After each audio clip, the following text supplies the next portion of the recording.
All right. Good evening, everybody. Thanks for joining me. We'll go ahead and get started here. If you got questions, go ahead and post them. Should be below the video if on a smart screen, to the right of the video if on a larger screen. All right, so let's see here. So Don W says, "Hey Q, is there anything that I can use as a drill to stop being risky in trying to steer the ball and finish the swing? Hopefully, you can help. I've tried using the straight line release, but not sure how many reps I need to do to get ingrained. Thanks so much for the rest of the day." So in the straight line release section, we tell you it's 3,000 per test, right? So the total would be about around 10,000 reps for the straight line release. But sounds like you're probably coming down with an open club face, right? So here's people always ask, how do I get more shaft length, all this stuff. And really the best drill that you can do is a stick drill, right? But I have to say this with a grain of salt. So I'll go over what the stick drill is. The stick drill, this is the best drill for helping you get shaft length because it gives you instant feedback on whether you're doing it or not, right? So you can take an alignment stick. You can get these at any home improvement store, Lowe's, Menards, Home Depot. They're going to have these, and they're just a couple bucks. You can buy them from the golf store, but they're going to be more expensive. They're really just fiberglass rods. So you just take the alignment stick. I take half of it, hold it up against the shaft. The other half gets out the butt end, and now you're just going to make swings with this stick on here, right? If you are wristy with your hands, you flip your hands. It's gonna whack you in the side. So the goal would be to make swings where this doesn't touch you, right? And at first, you may be able to do exactly what I'm doing right here, where I'm just making half swings. You may have a really hard time just with this. Just you go in really slow. It just depends, on exactly what the root cause is and everything. But you can kind of work up to that. But here's the thing. You're going to have a really hard time doing this drill in a full length, full speed swing with a golf ball unless you address the root cause as to why you're doing it. All right. So there's typically two things that people are reacting to, and the reason why people tend to get risky. There's usually two things. There can be other things, but these are the two most often ones that I see as the root cause. So number one is an open club face. If the club face is open, you're going to tend to do something to try to square it back up. And releasing the club, getting risky, you're talking about steering the club, right? That is a way to get the club face closed, right? By doing that, right? So I can have the face open and keep turning through God. Okay, I have my hands in front, and the face is going to stay open. Or I can stall my body, get risky, throw my hands, and now the face squares up, right? So that's the reason why a lot of people do it. A way that you can check this is to video yourself using an app like OnForm. But all you got to do is take your alignment stick, place it on the ground. Now, there's really just three things you need to remember when you are videoing your swing. Number one is basically it's where you're putting the camera is really what it comes down to, right? So from down the line, here's what you want to remember. You want to have the camera situated down the toe line, right? This is my toe line. So a way you can make sure that the camera is down your toe line is to take an alignment stick, place it on the ground, point it at a target, point it at your target out in the distance, whatever you choose to be your target. Then you're going to take the camera and you're going to line it up to where it's directly in line with your target, right? It's going to be directly in line. So that way, if there's a laser coming out of your camera, it's pointing right at your target, right? That's number one. Number two is you want it to be at hip level, this high. You don't want it up here. Don't have your buddy holding it up here. It's not going to be the wrong camera angle. So you want to have it at about hip level. And then the last piece is you want to be far away enough to where you and the club stay in the frame. And I would err on the side of being too far away. You could always zoom in. You can always zoom in, but if you're too close, you can't zoom out, right? The camera doesn't have the ability to do that. So yeah, down the toe line, hip level, far away enough to where you and the club stay in the frame throughout the entire swing, err on the side of being too far away. When you go to hit the ball, you're just going to step up and you're going to have your toes equally distant from that stick, and you're going to have them up close to it, right? It's not going to be like this, or like this, right? You want to be set up down the toe line. If you have that, you'll be able to get a good camera angle, and you want to set it up the same way every single time. So that way you're always comparing, the same camera angle to the same camera angle. Because if you set it up differently every single time, it's very, very difficult to know if you've improved, because it may show something different, but that's only because the camera is in it from a different perspective. All right. So I would set it at the same height.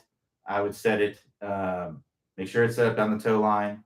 And then once you kind of figure out how far you need to be to have you in the club in the frame, I would just step it off. If that's 5 steps or whatever, then you just set it up the same way every single time. So that way you're comparing apples to apples. All right. So now that we know how to set up the camera, what you're going to look at is in the downswing, when the club is parallel to the ground in the downswing, which if you have the camera at hip level, it should be pretty much parallel. It's going to be around hip levels where that happens, right? What you're going to look at is the direction this club face is pointing, right? So that would be straight up and down. That would be open, pointing to the sky, and that would be closed, pointing more toward the ground. Every single golfer that I've ever analyzed their swing, any golfer that's like a high level golfer or a golfer that plays for a living, every single one of them has that club face angled down toward the ground some amount. Some of them it's like that, or it's ever so slight. Some of them it's like that, like very, very close coming down. A lot of recreational golfers I see, and most likely if you're someone, Dan, I believe it was Dan or Don, that was talking about being wristy through contacts during the ball, most likely at this point in the swing, when you're coming down, that club face is probably like that. It's probably pointing up to the sky a little bit. And when it's like that, it's going to be very, very difficult to control, because you're going to have to flip it and early release it to be able to square it up. And it's going to feel like you're steering the ball, because it's going to be so much dependent on timing, right? So that's kind of what I'm talking about there. So having the club face more closed. How do we do that? I'll talk about that here in a minute. But that's number one. That's the most common root causes I see to an early release, is just an open club face. You're releasing the club earlier is a means, it's a way to close the club face. So getting the club face more closed is what you'll want to do to improve that. And then on the other side of that is coming down steep, right? So what does that mean? If I'm starting down steep, meaning this club is more kind of straight up and down. So this would be steep, this would be shallow, right? So if I'm coming down steep like this, you're going to need to find some solution to getting that club to shallow out. One solution is to stand up, is to early extend, right? If I'm like this and then I do that, look what happens to the club. Now that club has shallowed out, right? The problem is that I've had to stand up out of my posture to make that happen. If I stand up out of my posture, I have to release the club early to get the club to the ball. Because if I were to come through and rotate at tons of shaft lean, that club's not getting to the ball, right? When I have shaft lean, the club is closer to me. If I release it earlier, the club's farther away from me. So if I stand up through contact, I have to release it early to get to the ball. I will tell you this, though. I would much rather have the golfer that starts down steep, stands up, and shallows it out late than the golfer that starts down steep and then continues to come down steep. Because the golfer that continues to come down steep, those are high handicap golfers, right? Those golfers are going to have a hard time making good contact. The golfers that stand up and shallow it out, they've at least found a solution to shallowing out the club. Now, is it the best solution? No, but it is a solution to the problem. So if you're struggling with handsy impact, you're struggling with shaft lean, the straight line release is a good place to go, but you actually need to be doing all the other pieces of the top speed golf system. because they're all prerequisites to that. All right. And then the 20-minute shallowing fix addresses both the club face being too open and the club coming down steep. So Clay walks you. The easiest way to get the club face more closed is to have a grip change. So in the 20-minute shallowing fix, Clay walks you through that. The other option is to use stronger wrist angles. I recommend that golfers use the wrist angles that come naturally to them and use a grip that matches up with their wrist angles. Now, there may be some times when you're going to need to change your wrist angles anyway, because if your wrist angles are just too weak, there's no strong grip that can support that. If you have a strong grip, you can afford to have a little bit of weak wrist angles and be able to come into impact with, to be incentivized to stay in your posture and all that stuff. But generally speaking, if you have flat wrist angles at the top, you're going to tend to want to be more on a neutral grip. If you're someone who has slightly cupped wrist angles, you're going to be more in a stronger grip. Any cupping at all, you're going to be wanting to have a stronger grip. If you have a lot of cupping in your wrist, then you may need a stronger grip, and then also work on your wrist angles a little bit as well. If you have bowed wrists, if you're at the top and you're like this, and you're able to kind of maintain that all the way down to the ball, then that's great. But that's very difficult for most people to do, and you're going to be better off with a weaker grip. But like I said, I just don't run into hardly any recreational golfers that are doing that. Almost all recreational golfers that I've seen, best case scenario, they have a flat wrist at the top. Best case scenario. Most of them are going to be flat to cup, somewhere in there. Very rarely would I ever see someone who has any kind of bowing where they haven't trained it. Like it's just something that they naturally do.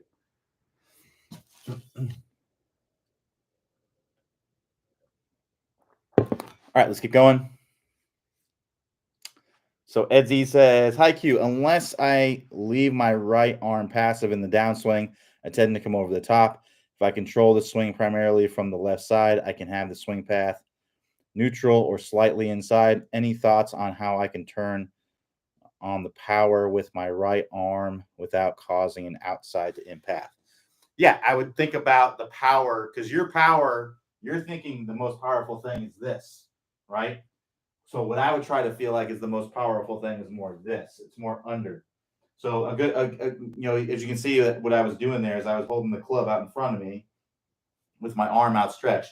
What I try to feel like is that you're throwing the ball. You have your arm here and you're throwing your ball underneath that. That's the feeling that you want to have with your right arm, right? If you do that, that's going to be a nice inside. What you're probably doing is you're throwing it more outside, more over. Your right shoulder is coming back over the top. This feeling helps you to move your right shoulder down and to feel that throwing motion more from the inside. So that'd be kind of the feeling that I would try to have with your right side. All right, so John B says, hi Q, how much of the club head speed and direction come from the wrist release versus setup and path? Hold on. How much of the club head speed and direction come from the wrist release versus setup and path? I'm working on focus on shifting my weight and opening my hips, followed by swinging my shoulders and arms down my path, and then finally releasing my wrists and hands. It seems to me that I generate very little speed until I release my hands. Is this true? If so, it seems the timing of the release, the lag, is very important. Can you comment on this? Okay, I see what you're saying. So yeah, most of your speed is going to come from your arms, really. So if you imagine this, imagine if you tied yourself to a tree, right, and you couldn't turn your body at all, right? I could still generate a pretty good amount of speed just from going like this.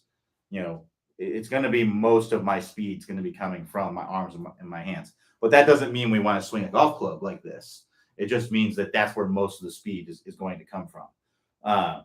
Now, turning your body allows you to move your arms and your hands farther, right? Because if I don't turn my body, this is all the further I can bring my arms and my hands. I can get some good speed from there, but I can get a lot more if I do that, right?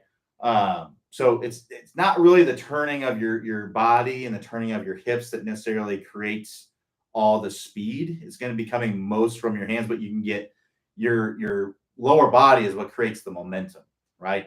It's what helps you to create that whipping feel. So it's like cracking a whip, right? If I'm cracking a whip, right, my body is really not moving that fast. It's more my arms and the whip that are creating all the speed, right? But if I just went like this, I could create a lot of speed, but I wouldn't create as much as if I did that, right? If I got my hips involved. So it's not, yeah, yes, most of your speed's going to come from your arms and hand, but not all of it. You want to use as much as you can to be able to create club head speed. So yeah, definitely want to turn the body. But yeah, your arms and your wrists do play. They probably where most of the speed comes from. All right, so Billy S says, several times around, I jam the club hard into the ground, which hurts my hand. And of course, the ball doesn't go anywhere. What am I most likely doing wrong? Most likely coming down steep and over the top. Right? When you come down steep and over the top, you're going to tend to chop into the ground. So that's most likely what you're doing. And yeah, it doesn't, if you're playing on hard ground and you're, chopping wood out there, so to speak, yeah, it can definitely be and not feel great. So yeah, I would recommend working through our 20-minute shallowing fix course. That's a course that helps you to start swinging the club from the inside. Your angle of attack, right? So that's the up and down movement of the club. So this would be like a downward angle of attack. This would be more like a level angle of attack. This would be an upward angle of attack, right? So when you're coming over the top, your angle of attack is going to tend to be more downward, and you're going to have more of that chopping motion of the club.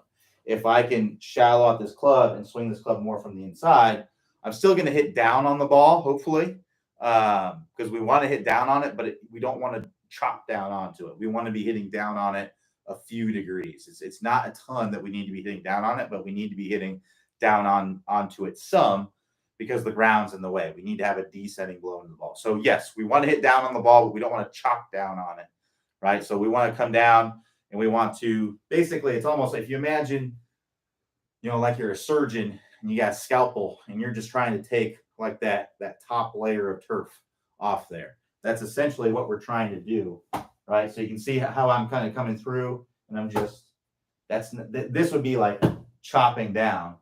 Here, I'm just coming through and I'm just a little firm brushing of my carpet there. That would be kind of coming in a few degrees down.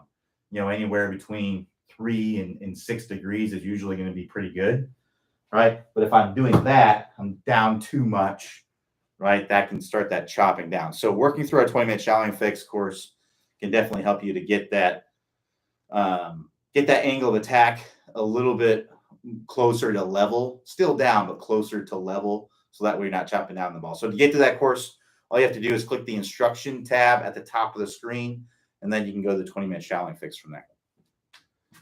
All right, let's keep going. So Mark R says, if the irons are too flat, will your hit on the toe? Not necessarily. If your irons are too flat, you'll typically be more heel down, but you're not necessarily going to hit more on the toe. It's more, the lie angle of your clubs is more about how the club is, how the sole of the club is interacting with the ground, not so much where you're striking on the face. I don't believe it has a large influence on that. It's going to have the most influence on. So if my clubs are too flat, right, then I'm going to tend to be more heel down. This is pretty rare that anyone would really be heel down. So yeah, if your clubs are too flat, you're going to tend to be heel down. If your clubs are too upright, you're going to tend to be toe down, right? Or no, that's the other way around. Sorry. Yeah, if the clubs are too flat, I'm thinking about this the wrong way. So if my club is flat, if my club is flat, I'm going to tend to be more toe down. If my club is too flat, right? And then if my club is too upright, I'm going to tend to be heel down. Again, that's pretty rare to be more heel down. Now, the vast majority of you are probably listening to this thinking, well, my clubs are too flat then because I'm toe down on almost everything. what we have to keep in mind is that they have limits to how much they'll bend a club upright. The most I've ever heard is like 3 degrees, but most will only really do 2 degrees. So meaning they'll only go like 2 degrees upright or 2 degrees flat or something like that. I think I've heard of 3 degrees, people getting 3 degrees before, but that's like the most.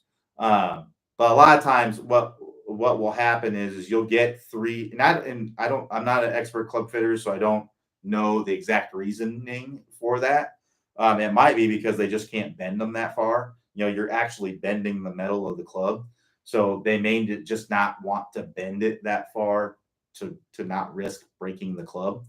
So that could be part of it. Also, part of it is that you don't, unless it's like because you're really tall or something like that, you don't generally want to um, make changes to your clubs that really uh, that are needed because of a swing fault, right? Because if you have a toe down divot, it's because you're probably standing up and coming through contact like this, right? So most of the time when people have most people probably have upright clubs, they're fitted for upright clubs, but you're more than likely still going to be coming down to toe down because they're not going to do more than 2 degrees. So usually not anyway. I haven't heard of it anyway. It's possible that they do,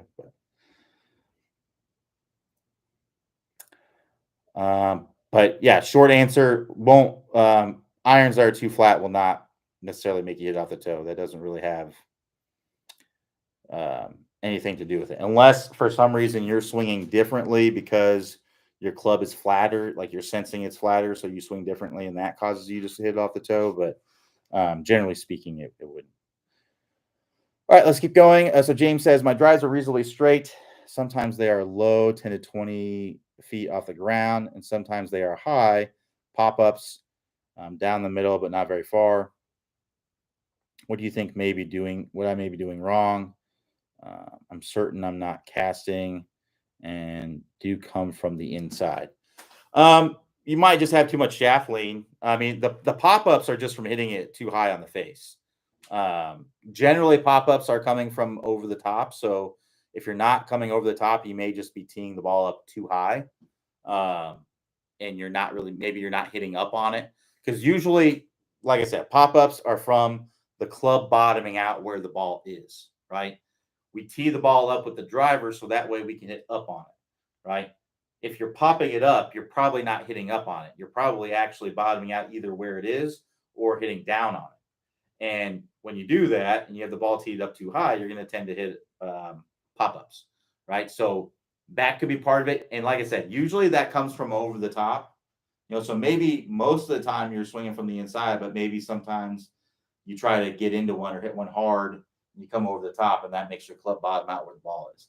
Hard to say. I don't know what your style is or anything like that, but it's something that I see every now and then with recreational golfers where they're trying to kill one, and then when they try to kill one, they'll come over the top because they get more upper body driven because that feels faster for them, right? So that could be part of it. So that'd be something I'd maybe check. Maybe try to get one of these on videos to see, okay, am I coming over the top when I do this? What exactly is going on?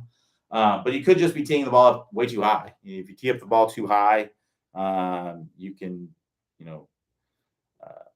be in that kind of position where you might be hitting up on it, but it's teed up so high that you're not getting the club up to the ball enough. You're still under it too much. So teeing it lower may help.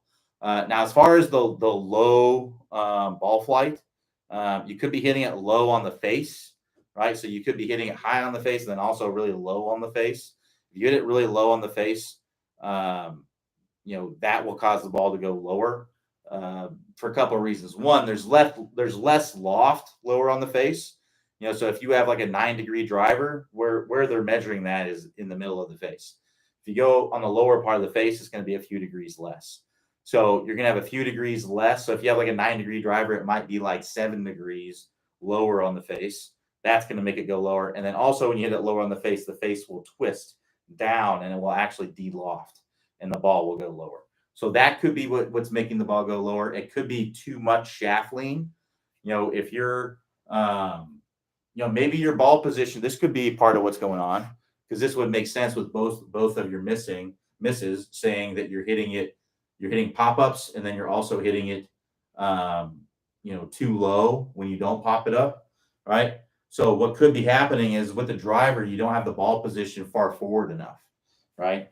So if I have the ball position, let's say I just have it just forward to the middle of my stance, right? So if I have a ball here, and let's say I'm putting that ball position just forward to the middle of my stance.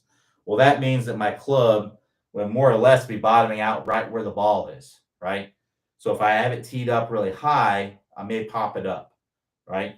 Because my club may go under it. Now, let's say I don't pop it up. I actually hit it in the middle of the face. Well, if I'm coming in like this, I got a lot of shaft lean here, right? The shaft's leaning forward quite a bit. And, you got to think about it, right? If we have a 9-degree driver and I have my shaft leaning forward, like, 7 degrees or something like that, that's only 2 degrees of loft that I'm hitting the ball with, right? And it's just not going to go very high if I do that. So I would check your ball position. I would put the ball position, maybe move it forward and see if that allows you to hit up on it and hit on it with less loft. Those would be the things that I'd be looking at.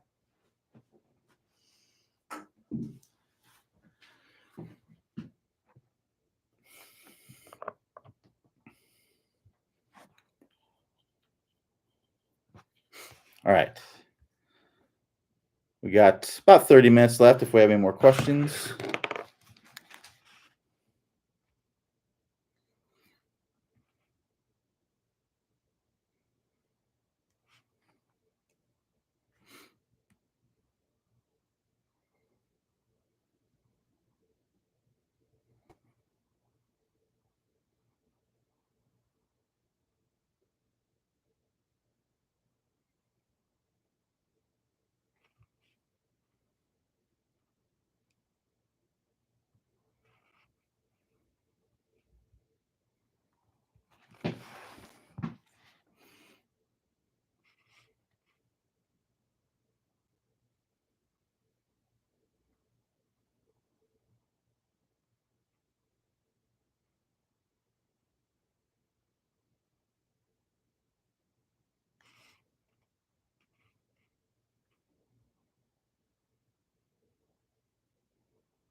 So JR says, love the 5 principles of a good golf swing. What is the rationale for emphasizing a good compression line?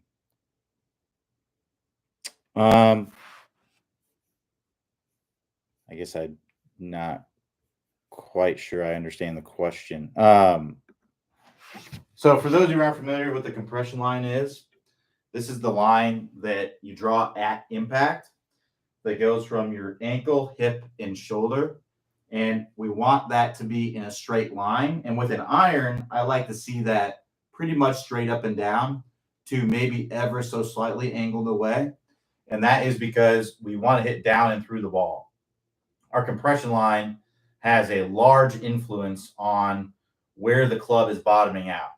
And to hit a well-struck iron shot, we need the club to be bottoming out in front of the ball a few inches, right? So maybe my compression line is in a nice straight line, but I'm coming into contact like this with an iron, right? Well, if I do that, my club, because I'm so far angled away, I might end up hitting behind the ball too much, right? So there are some factors that could allow you to have a compression line like that. Like Dustin Johnson, for his iron shots, has a compression line that's more angled away than what you're going to see most. But he also has a much later release than most golfers. Most golfers have an early release, which means they need to make up for that a little bit with a more vertical compression line with iron shots. Now, for a driver, we can be angled away. I like to see angled away because that promotes an upward angle of attack. But we need to be moving into that lead side, right? We don't want to be starting our downswing and, okay, maybe we see a still frame of the swing and it looks like this where we're angled away, but we're kind of hanging back in the swing. I want to make sure that I'm moving into my lead side. And then once I get there, I'm going to push away from that to push my body back and around. That's what's going to create my compression line, right? So a lot of that's also done with your stance width. You know, with a driver, I'm going to have a little bit of a wider stance. This allows me to push against better and to be more angled away as I'm coming into contact. So that's going to be more like this. For an iron, I'm going to be a little bit narrower. That enables me to get my body a little bit more forward to have a more vertical compression line. So we just don't want to bump the hip out. That's really what the compression line is I'm focused on, okay, what's the angle of the compression line, right? And how are you at making ball first contact?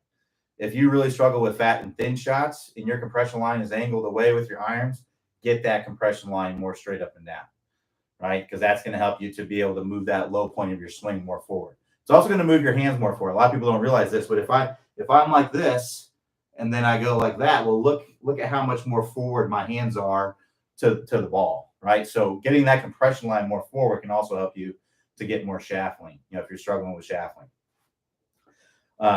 And then the other thing is just to not have it super bumped out. If we're coming into contact and we're like this, it's going to make it very, very difficult to turn through the shot. You're going to tend to release the club early and probably have hip issues too because you're bumping your hip out. It almost equates to quality bracing position at impact. Yeah, exactly. So yeah, we're moving into our lead side and then we're bracing against that. We're pushing against that. And that pushing against is helping you to turn your body through. Right. So that's really, what it comes down to. When we're looking at the compression line, we want to see good alignments of the joints there. And depending on the club or the trend, depending on the kind of shot that you're trying to hit is where I want to see, how much it's angled away. Driver, I like to see it angled away, promotes upward angle of attack on the ball. Irons, I like to see it pretty close to vertical. Now, if you're angled away and you have a great release and you're making ball first contact like Dustin Johnson is all the time, I don't have any issue with that. But yeah, it's just not where most golfers, including myself, are.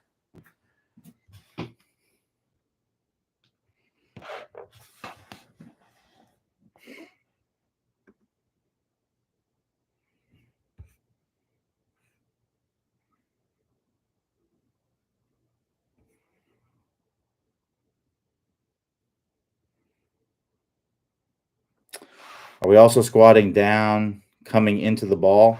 No. Any amount of squatting is happening in the last part of the backswing and the first part of the downswing. That's really where it's happening. It's not happening down to the ball. You should be extending through the ball, right? So if you think about it, like squatting is going to come from flexing my knees and flexing my hips, right? So this is knee flex, right? And then this is hip flex. So making the angle between my thighs and my spine smaller, that's hip flex, right? So when I go to the top of the swing, as I get up to the top of the swing, my left knee may start flexing a little bit more as it moves in. Even as I get up to the top, my right knee may actually start flexing as well, but it may also stay straight. Now, when I start my downswing, right, my left leg is going to remain flexed, right? So it's already kind of in a squatted position. And then my hips are going to flex, and then my right knee is going to match the flex of my left knee. So that's going to look like this. So that's to lead arm parallel. That's where that happens. Right? So that's what that squat move is. That's last part of the backswing, first part of the downswing. If you look from face on, it's going to look like this. Right? So as I'm getting up to the top, I'm kind of flexing my hips a little bit. My right knee is flexing. Or sorry, my left knee is flexing and moving in. Then when I start my downswing, my left knee is going to bow out. My right knee is going to match the flex. My hips are going to flex. And then from there, I'm actually extending, right? I'm not going to stay squatted, right? Now, that might be what some of you need to feel is happening, but you can't squat down. If you were to literally squat down in the ball all the way to impact, that wouldn't be very powerful, right? The whole reason why you would squat to begin with is so that way you can go up, right? That upward movement is what helps you to kind of whip through the ball better, right? That's that extension, right? So when I'm coming through contact, or when you see better players coming through contact, what they're doing is this. They're actually standing up. Now, it may look like they're staying in their posture, but that's because they are staying in their posture, but they're actually extending their hips up and through. And that's extension. That's the opposite of the squat, right? So through impact, they're doing that, right? So if you look here through impact, I'm extending my hips. But you can see how I'm not doing this, right? I'm extending my hips up and through. That's coming from standing about it. So the whole reason why you squat is so that way you can extend as well.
All right, so Jim says, "Hi Q, I have a hard time hitting anything longer than my 8 or 7 iron. I just don't feel comfortable with a full swing. Any tips or just the longer irons?" Well, the swing really isn't any different. You're hitting it the same way. I wouldn't treat an 8 iron any different than I would treat a pitching wedge. I wouldn't treat a 6 iron any different than I would treat. So I would just feel like it seems like probably more of a mental barrier than anything, right? Get out of your comfort zone and just hit them the same. Hit that 7 iron the same exact way you would hit a pitching wedge or a 9 iron. It's the same exact thing. By nature, longer clubs are going to be more difficult to hit, right? Because there's going to be more speed involved. They're longer, so it's also going to be harder to hit the ball in the middle of the face. And they have less loft on them, so the ball is going to go farther. So it's going to be harder to control because if you're 1 degree offline on a 10-yard shot versus a 200-yard shot, right, you're going to be much more offline over that 200 yards. So it's going to seem like it's going way offline when in reality you're 1 degree offline. It's just harder to control because it's a longer distance. So just hit it the same way. There isn't any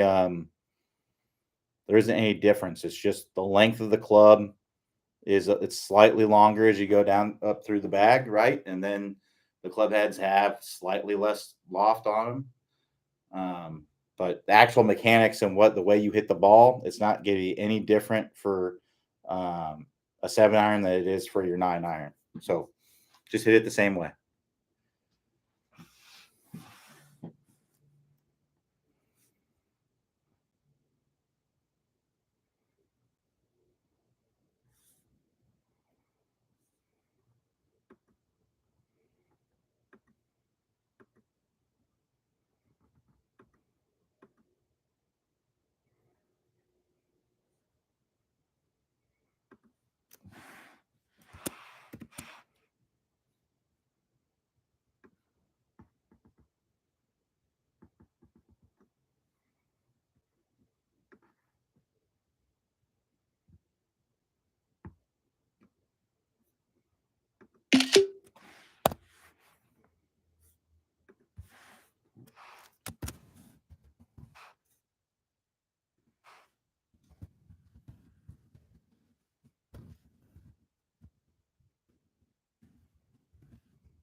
Laura says, hello, Q. Hello, Laura.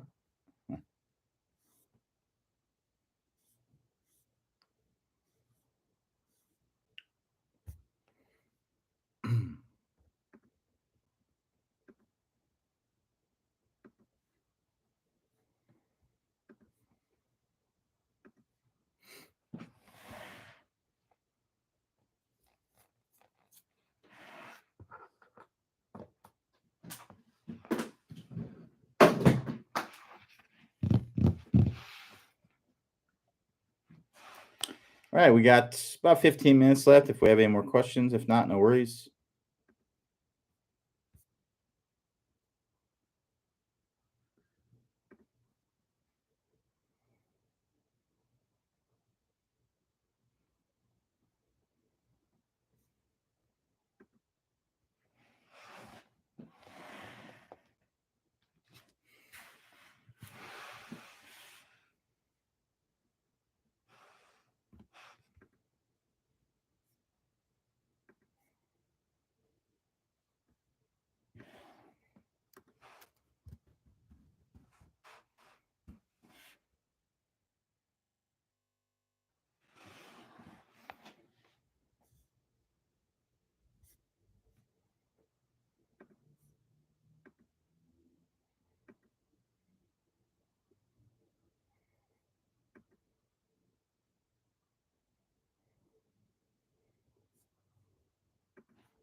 And so John B says, "Do you recommend keeping your head eyes down on the ball, or do you think more movement is okay?" Well, your head can move around some. This idea that the head is dead still is not really reality. The head is moving around a fair amount. Typically, when you look at a tour player, you're typically going to see in the beginning of the backswing, the head will usually move ever so slightly to their trail side. It's not much, but it'll typically be a little bit. And then from here to about right here, there's not a lot of head movement. In the last part of the backswing, you'll typically see the head start to move down a little bit, right? And then in the beginning of the downswing, you'll see the head move down and forward a little bit. Usually from here, the halfway down point, you'll see the head remain pretty steady. Depending on the club, you might with the driver every now and then you'll see some players where their head will come down steady, but as they get to the ball, they'll actually move back and away a little bit, right? Just to try to get a little bit because they're pushing so hard away from the release, and that could be what's happening there. But typically, you'll see it's fairly steady. It may come up and away just a little bit, and then after contact, even usually that head is fairly steady, and then the head kind of comes up all the way around after the release. Is typically what you're going to see there, but yeah, some head movement is fine. When it's excessive, it's usually a spine issue, right? Usually we don't have a good spine angle at address.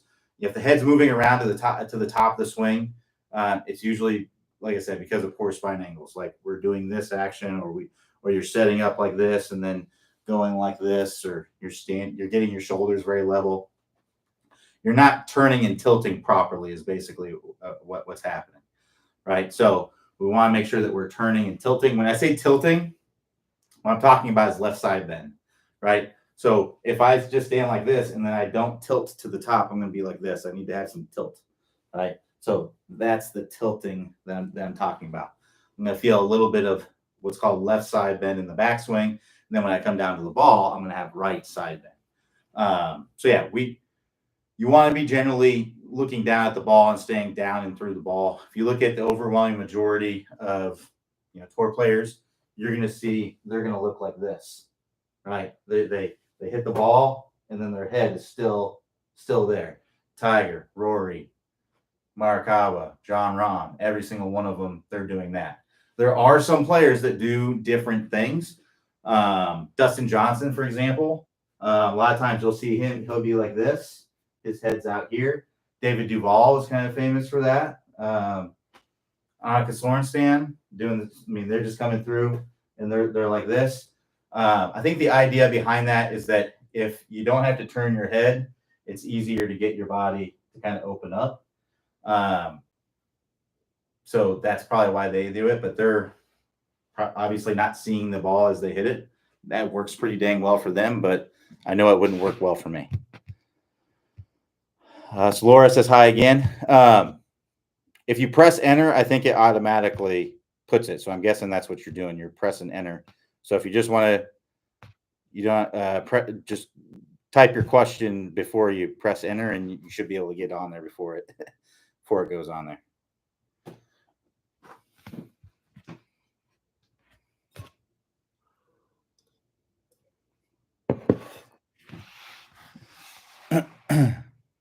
No problem, John. Glad to help.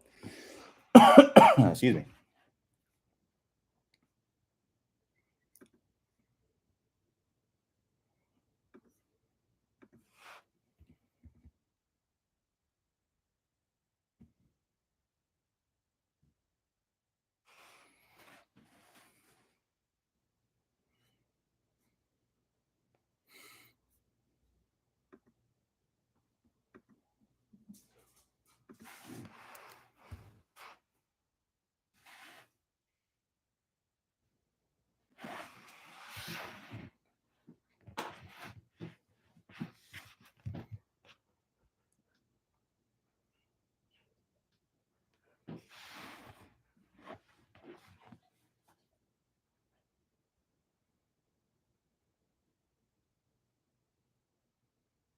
We got about 10 minutes left if we have any more questions.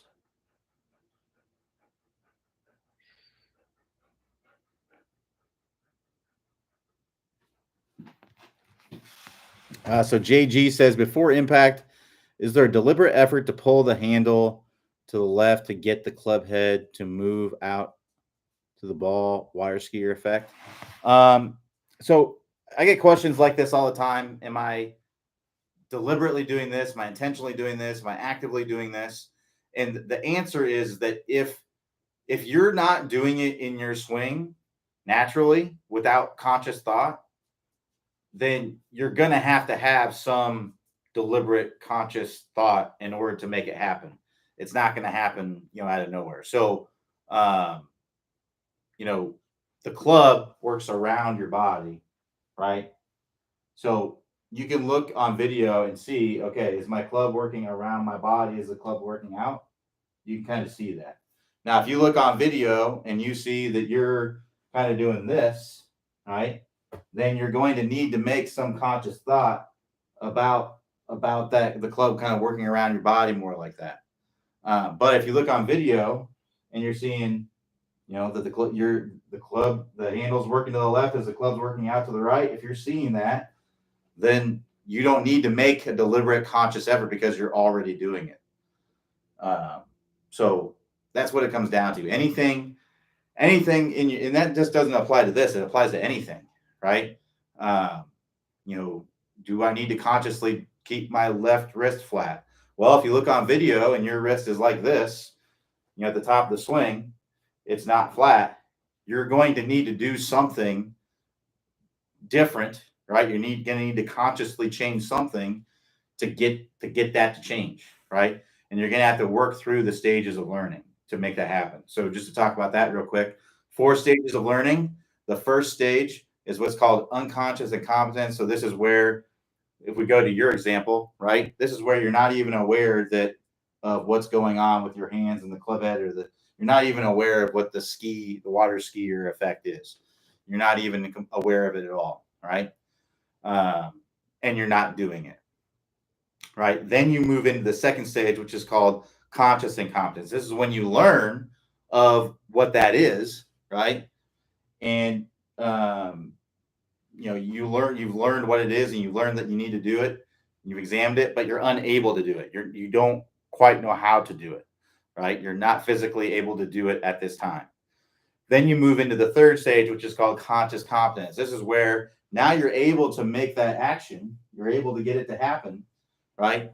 But you have to be conscious of it to make it happen. The moment that you're not conscious of it, the moment that you just do what comes natural to you, is the moment that you're doing what you did before, right? So you have to be conscious of it in order to do it. And you are in that stage until you're not, essentially.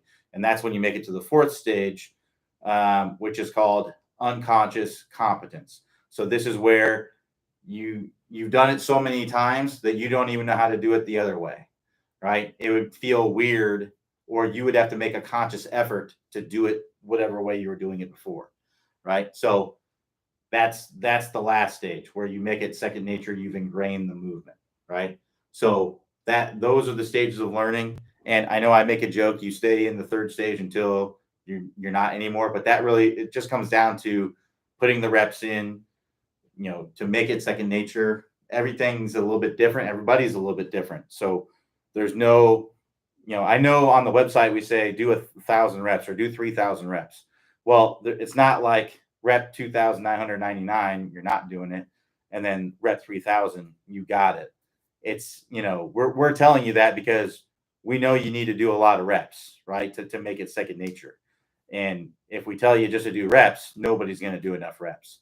But if we tell you to do 3,000 reps, at least you have an idea, okay, this is what it's going to take, some work to get this done. So that's what it comes down to. All right, so Laura says, don't the hands have to pass your body before impact? If you have a good turn and wind up, must you think about weight shift? Okay, so it sounds like there's a lot of questions. So don't the hands have to pass your body before impact? No, not necessarily. Because if you think about it, let's say that I turn my body 45 degrees, right, to the camera, then I turn, here's my impact position. Well, my hands are not in front of or past my body here, right? So, a lot of times the hands are in front of your body at impact. If you have more shaft lean, typically your hips are going to be more open.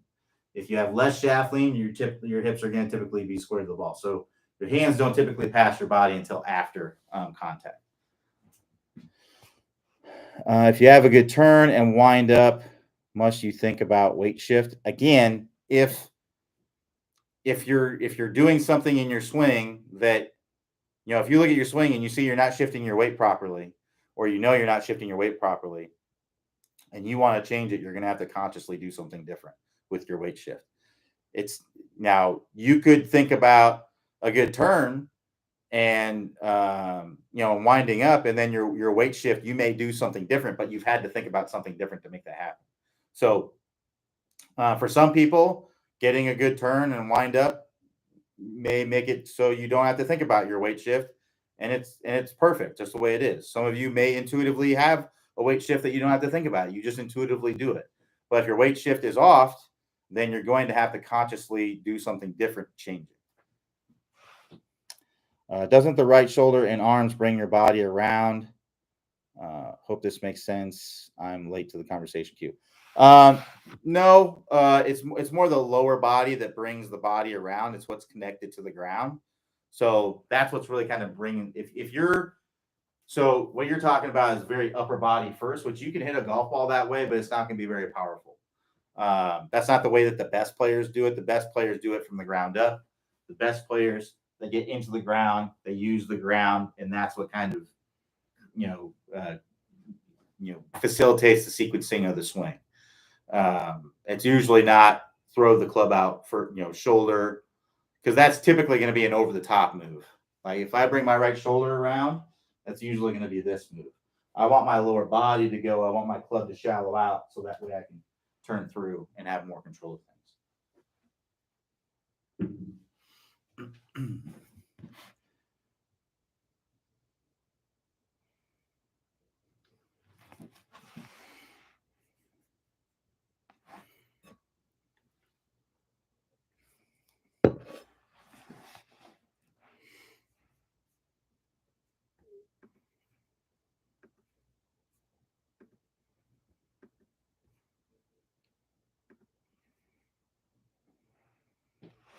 All right. That was our last question. So we'll go ahead and wrap it up right there. Thanks, everybody, for joining me. We'll be back here tomorrow, Tuesday, 11 a.m. Eastern Time. Quick reminder, we will not have office hours on Friday because we have a clinic. So just a heads up there. But we will see you all Monday through Thursday this week. Have a good one, and I'll talk to y'all next time.